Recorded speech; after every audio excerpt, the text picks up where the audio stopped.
Hello and welcome to DEI Advisors. I'm Lan Elliott with DEI Advisors, and I'm thrilled to welcome Amanda Hite today. Amanda is president of STR, which is the leading provider of key data and analytics for the global hospitality industry.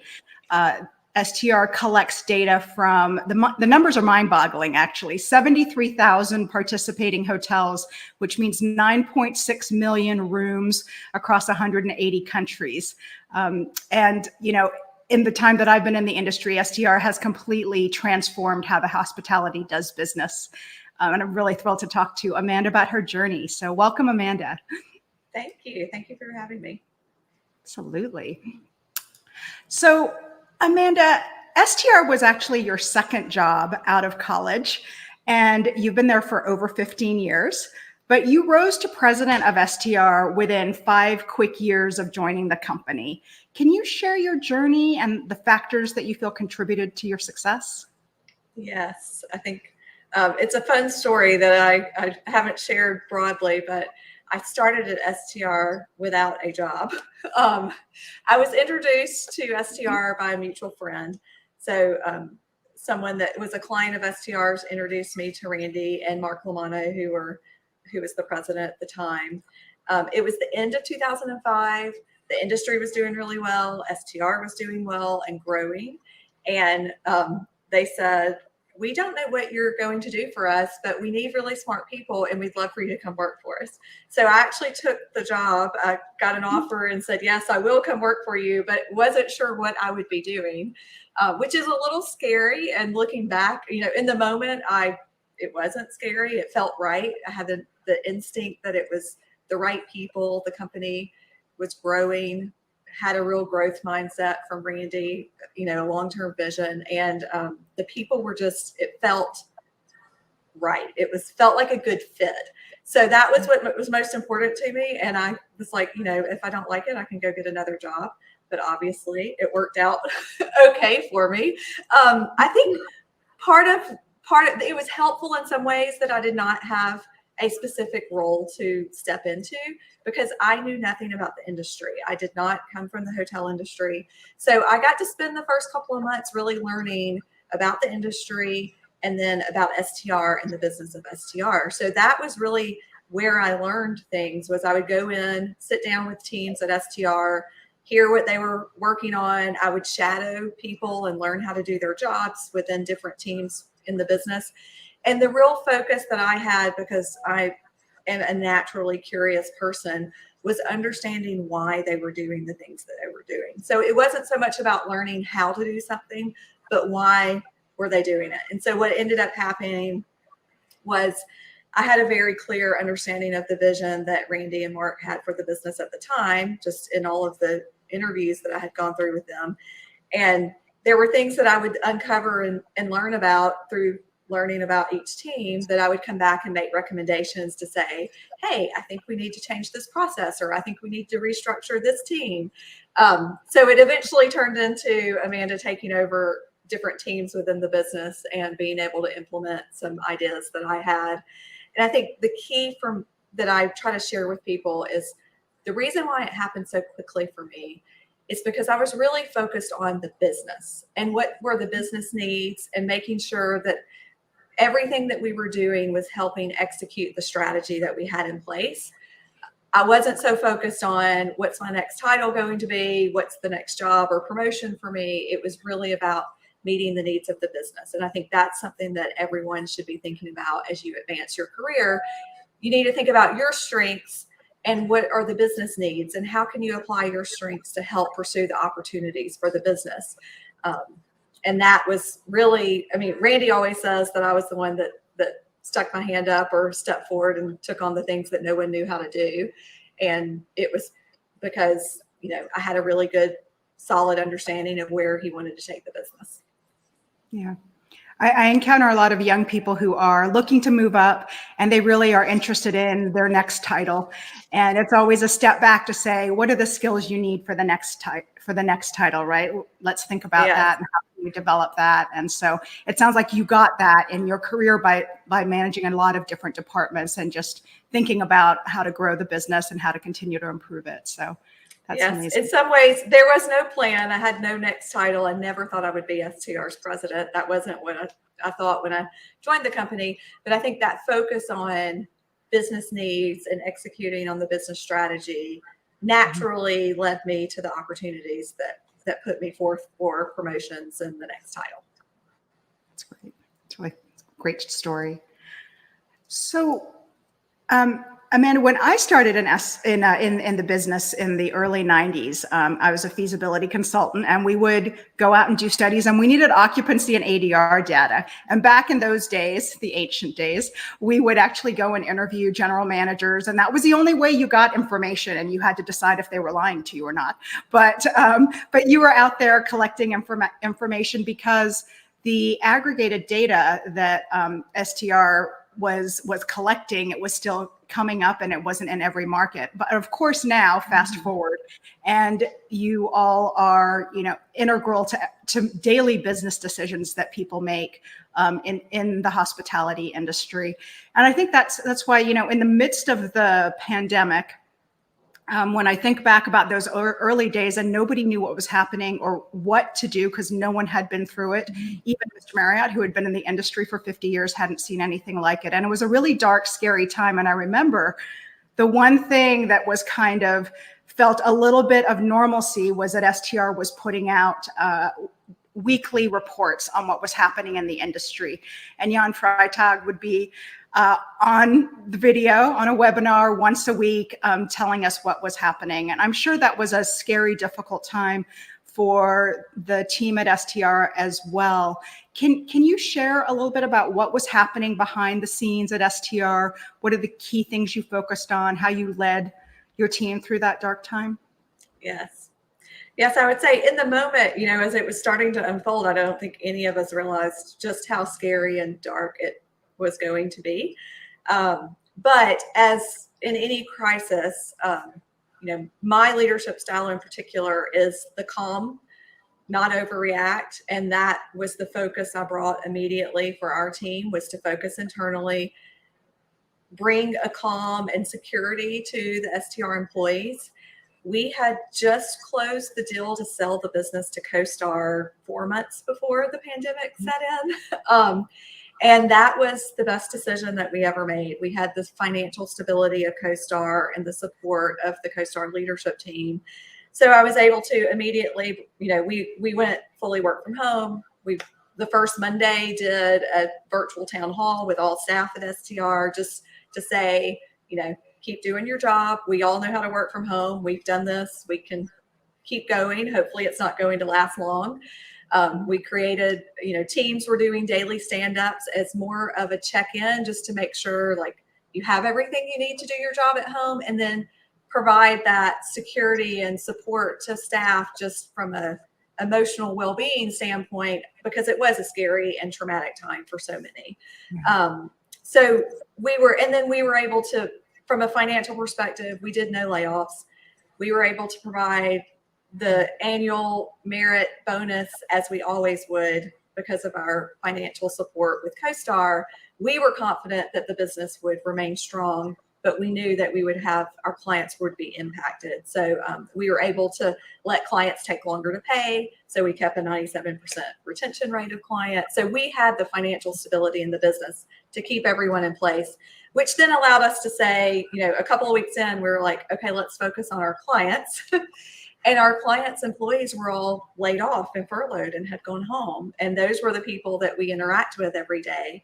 So, and they're all friends in the industry also. So we had a real, just wanted to make sure that we were able to support the industry and support our colleagues and friends that work for our clients out in the industry. And that's where the webinars came from. We wanted to be the place where everyone who was without a job at home could have access to information and stay connected to the industry for whatever time it ended up being that we were all, locked away at home waiting this out.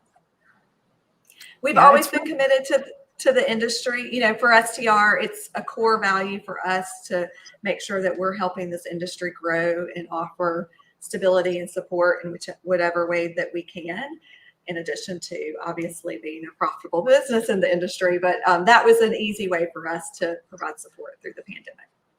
Yeah, it's true. I think especially for people who weren't working or had been furloughed or didn't know what was going to happen to them, everyone was a bit untethered, even if you had a job. And Right. so that really did help to give everyone a bit of stability and something that they knew and someone they knew was reliable and collecting information. So yes, Yes. thank you for that.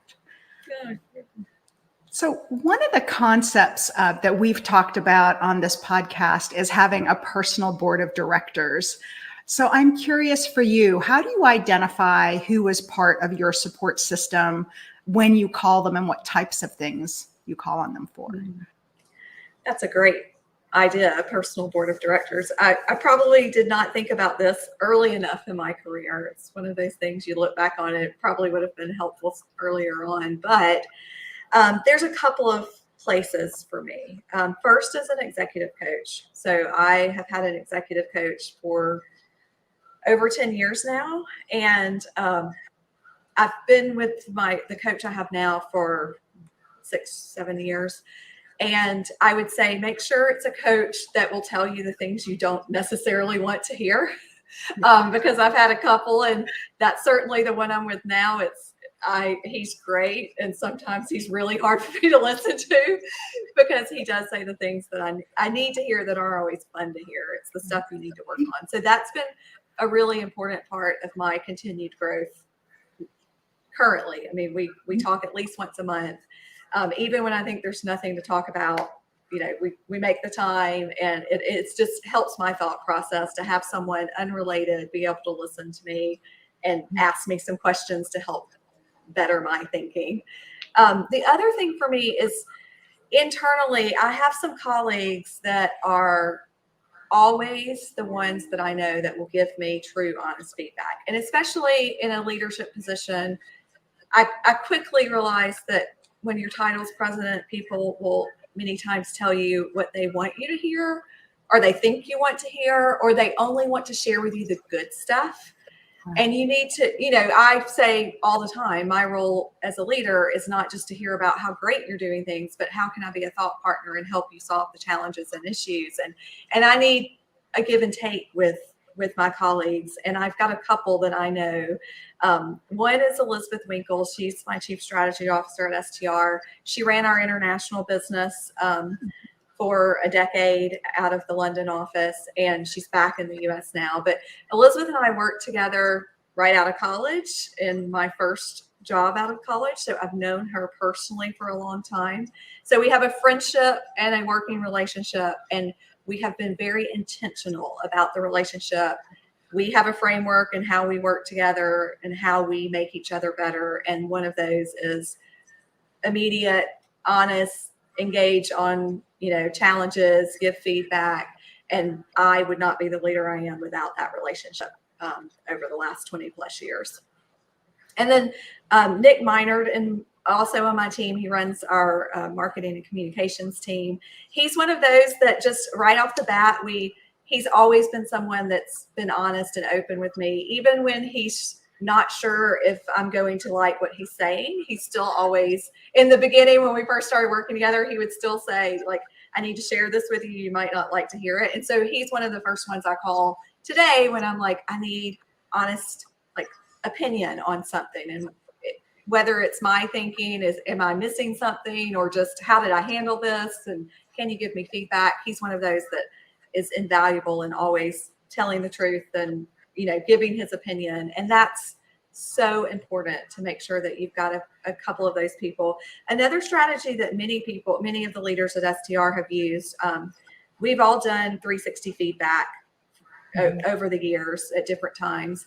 And you come away from those with one or two things that you are going to work on in your development. And I think the best thing to do is find a colleague that you interact with, that sees you in meetings and throughout your day, that you can say, that you trust, and you can say, hey, I need to share this personal thing with you. I'm working on XYZ. I would appreciate it if you would hold me accountable to this and let me know when you think I'm doing a good job. Or if there's an interaction that you have where you feel like I'm not living up to what I'm trying to do in terms of my growth, let me know that also. And that's been really beneficial for lots of leaders within our company. That's a great framework. And a leader that I worked with used to say that the hardest work that you'll do is on yourself. And just that self-reflection, and having people around you who will call you out. And I had a great executive coach. I was lucky that my company got me a coach, and I learned a lot through my 360. Yes. And what I liked the most about her is that when we'd come up with an action plan of something I would work on, and when I came up with it and I presented it to her, she goes, "No, that doesn't count. Try harder, try a little more." And for me, that was valuable, right? Because I could have just checked the box and kept going. But if I wanted to really move the needle, you had to be vulnerable and you had to really step outside of your comfort zone. So, yes. yeah, And that's key to continuing your development in whatever level of an organization that you're in, no matter how, new or experienced you are in leadership or in different roles. That's a really good point. So, we talked about support systems. How about mentors? Who would you credit as being one of your mentors who had a big impact on your career? I would say I have two. Both I worked for, although the first one was a gentleman by the name of Fred Harris. He's no longer with us, but he was the gentleman who ran economic development at the Nashville Chamber of Commerce when I started. And he was very experienced, had been doing it for a long time.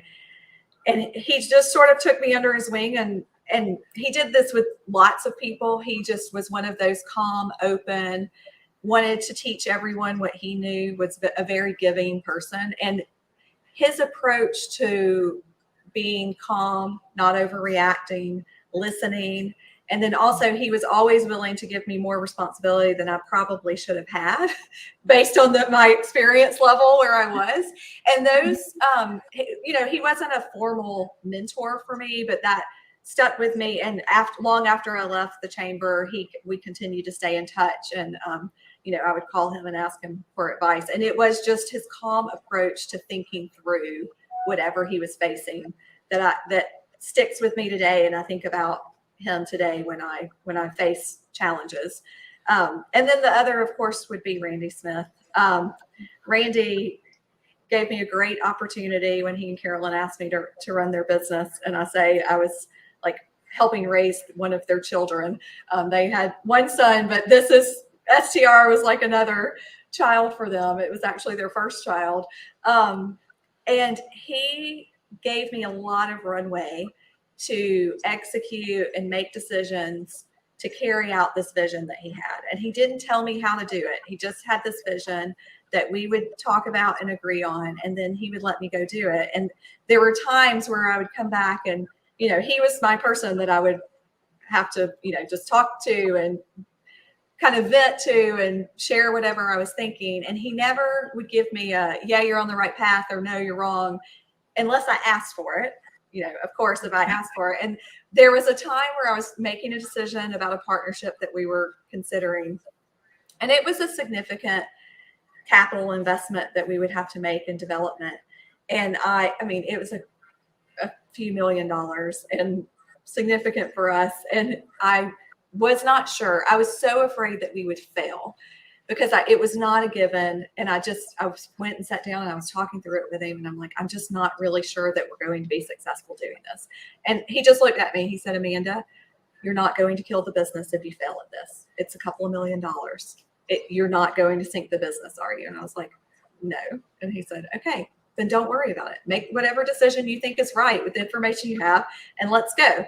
And it was just the most freeing piece of advice for me, and early on in my time as president, and it really helped propel me in making sure that I was able to make decisions and execute on where we needed to go for the business.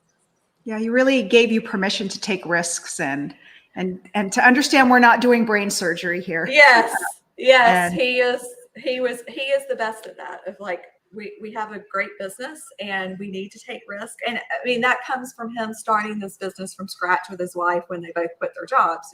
He's always been willing to take risk. And he will say, he always talked about it. And he was at the edge so many times in the early days when they were just getting off the ground. It was like, are we going to make it or not?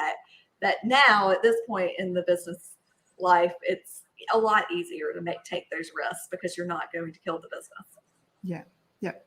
You mentioned Randy's wife. He started the business with her.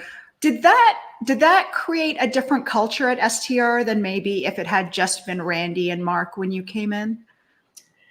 I often say that the culture of STR was women were always at the table because Randy and Carolyn were 50-50 partners when they started this business. And a lot of people in the industry did not know Carolyn and did not know she was part of the business because she was sort of the operations behind the scenes, not out there in the industry. But that certainly, it was never any different culture. It was, Randy and Carolyn 50-50 making decisions for the business. Carolyn was in meetings. She wasn't as involved when I started at STR, but she was when I became president. So she was involved at a very high level in terms of the business and capital investment and where we were going, but not in the day-to-day. She had taken a step back when I started, but obviously when I became president, I got to spend a lot more time with her, and all decisions were joint decisions with Randy and Carolyn. And I absolutely, Randy never thought twice about offering the role of president to me because I was a woman. And I credit that to, he and Carolyn starting the business together. It's a wonderful story, and credit to how they ran their business from the early days. Yes. One of our favorite questions at DEI Advisors is, what advice would you give to your younger self? And we talked a little bit about being vulnerable, but I really think that particular question speaks to the importance of reflection in one's personal growth. And so looking back at your journey, what would you want your 22-year-old self to know? I think for women in particular, I think the answer is always, I wish I had more confidence. But it's really about confidence in sharing your success and you're talking about my strengths. I still struggle with that today. I don't like to stand on stage and talk about my own success and what I've done. It's a lot easier to talk about the business and not me, but I think it's really important for anyone from the beginning to be able to articulate to your manager, to other leaders, to, if you're going on a job interview, what is your story? What do you do really well? What is the value and the strengths that you can bring to a business and a team, and not have to feel sort of shy and not able to speak up about that. I think that I wish I had worked on that earlier in my career and really thought about that earlier in my career. I don't know. I've been successful, so it's worked for me. But I think part of it is because I had leaders who saw my strengths and were able to see how successful I was and what I do well and apply that within the business. And you don't always get that at the end of the day from managers, right? Like, we're all people. We're not perfect, and you're not always going to have the best manager that's going to be able to help create this path for you. So you have to take that ownership yourself and be able to articulate it and think about how you can apply your strengths and talk about where your strengths can help the business or your team or whatever it is that you're working on. So it is the confidence to speak up and tell your story, I think, ultimately. It's great advice. And actually you touched on, something that is the mission of DEI Advisors, which is empowering personal success and taking it upon yourself to do what you can to prepare yourself as much as you can. And so as we get towards the end of our session, I wanted to ask you, what final advice you might want to offer for aspiring women and minority groups to better prepare themselves for career advancement. You've given a lot of really great advice so far, but I was wondering if you had one more piece of advice you would offer. Well, I think building on that personal success and, the idea that you have to tell your story and be confident to speak up.